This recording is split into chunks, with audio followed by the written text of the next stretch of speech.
Jimmy Page reveals the amp he really used to record Whole Lotta Love. Guitar phenom Orianthi talks new album O and her love of PRS guitars. And did Doja Cat swipe a Plini track for her MTV EMA performance? I'm Alan Chaput, and this is Guitar World News.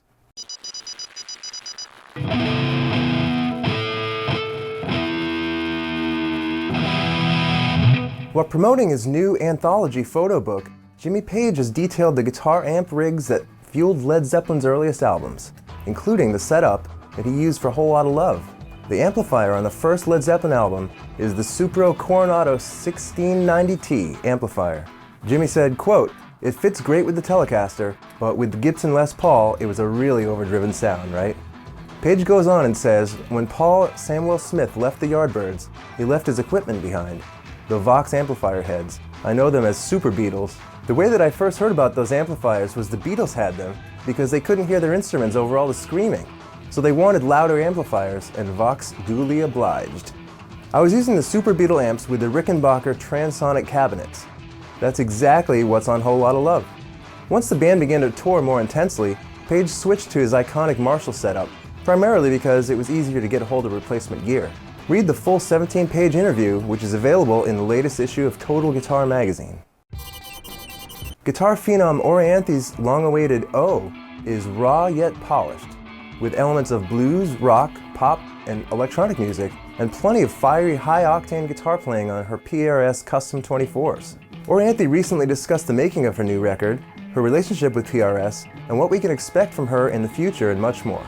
When asked about growing up in Australia and remembering the first time she encountered the PRS brand, Ori said, quote, "When I was 11 and I saw Carlos Santana perform Europa, that was a complete turning point for me.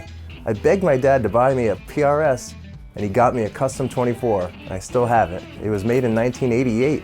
I have so many fun memories. The first time I came to NAMM, Paul and everyone was so sweet and supportive. We had dinner, hung out, had some laughs, and good times. Going to Japan with the PRS team a few times was such a fun experience too, and so was creating signature models, of course."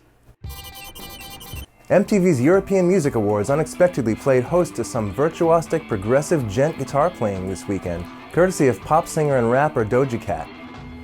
But as it turns out, her performance may owe a lot to 21st century Australian guitar hero Plini.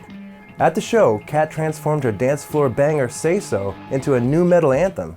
But many YouTube comments have noted that the arrangement suddenly morphs into Plini's Handmade Cities. At the 2:50 mark, Doja's guitarist lets loose with a solo that is heavily indebted to the Aussie Wonderkind. But it's those thoroughly djenty rhythm guitars that really let this cat out of the bag. The Australian virtuoso isn't happy, but admits in finding it absolutely hilarious that something I wrote 4 years ago in my bedroom would find its way here. Plini's new album, Impulse Voices, is out November 27th and is available for pre-order now.